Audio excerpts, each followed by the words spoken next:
Le 23 septembre 1940, une escadre anglaise soumettait la ville de Dakar à un violent bombardement qui allait se poursuivre 3 jours durant.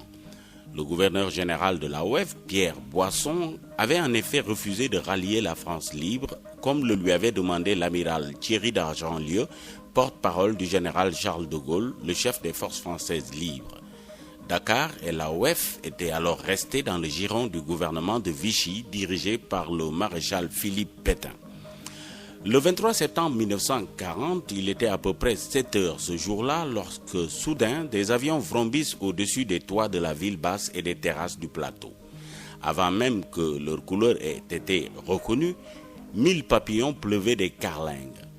Enfants blancs et noirs dans les rues, femmes au marché ou dans les jardins des villas, militaires dans les cours des casernes avaient spontanément levé les mains vers les feuilles tricolores, se demandant ce qui pouvait bien leur tomber ainsi du ciel. Les 10 papillons portaient un message signé du général Charles de Gaulle et ainsi libellé. Nous venons ravitailler Dakar, nous venons défendre Dakar, Français de Dakar, joignez-vous à nous. En guise de réponse, le cuirassé, le Richelieu, amarré dans la rade de Dakar, leur avait envoyé quelques coups de semonce. À peine les avions avaient-ils disparu dans le ciel qu'une rumeur se répandit dans la ville. Une escadre anglaise croisait au large. La population apprendra quelques instants plus tard que des aviateurs gaullistes sur 2 lucioles et un appareil britannique atterris au terrain de Wakam avaient tenté de rallier les militaires français à la cause de la France libre. Mais le commandant Lahorie avait réussi à les faire appréhender par ses hommes.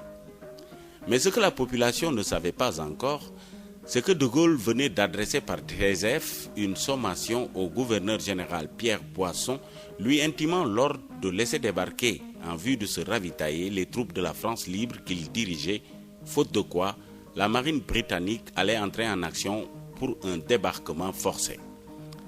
D'accord avec le général Barrot, commandant supérieur des troupes, et l'amiral Landriot, commandant de la marine, Boisson décida de ne pas répondre au message du général de Gaulle. Et comme pour bien signifier que tout pourparler était irrecevable, la délégation envoyée fut reçue à coups de mitrailleuse, consigne ayant été donnée d'ouvrir le feu contre toute embarcation venant de la mer. Ne voyant pas venir la réponse espérée, De Gaulle s'impatientait. Du côté de Boisson, attendre que les actes viennent confirmer la mise en demeure serait faire le jeu de l'adversaire.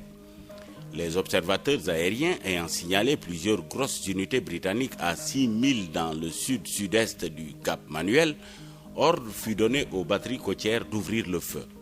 Bientôt, celles du Richelieu entrèrent également en action. Il était 11h15 exactement quand une première bordée s'écrasa sur le plateau. Bientôt, la pluie de fer et de feu atteignit la ville et le port. Il y eut tout de suite des morts, des blessés et des maisons effondrées. Dans cette affaire, les Anglais avaient tous les avantages. Initiative des opérations, supériorité des moyens, fixité des objectifs terrestres permettant des tirs d'après la carte et la brume qui les dérobait au vu de la défense. Le contre-torpilleur audacieux et le sous-marin Percé partirent en reconnaissance, en direction de Rufisque, mais ils furent pris sous le plein fouet d'un cuirassé et d'un croiseur ennemi masqué par la brume. L'audacieux et le Percé s'échouèrent, faisant au total 80 morts. Pendant ce rude accrochage, le bombardement de Dakar se poursuivait, implacable dans son rythme et dans ses effets. En début d'après-midi, Gorée sera à son tour attaqué, mais les batteries de Lille avaient riposté. Rufisque aussi sera attaqué vers 17h, mais la place était vaillamment défendue par des compagnies de tirailleurs et une batterie d'artillerie sous les ordres du commandant Million. Surpris par cet accueil, les troupes gaullistes de débarquement avaient rallié leur transport. La nuit tomba sur cette première journée du drame. Le bombardement dura jusqu'au 25 septembre 1940, mais Dakar avait résisté et était resté sous l'autorité de Vichy jusqu'en novembre 1942, quelques jours après le débarquement américain en Afrique du Nord. Lorsqu'une mission conduite par le général Bergeret avait négocié avec le gouverneur Boisson le ralliement de l'AOF à la France libre. Le Sénégal passa alors sous l'autorité du Comité français de libération nationale et le gouverneur général Pierre Kournari remplaça immédiatement le gouverneur général Pierre Boisson.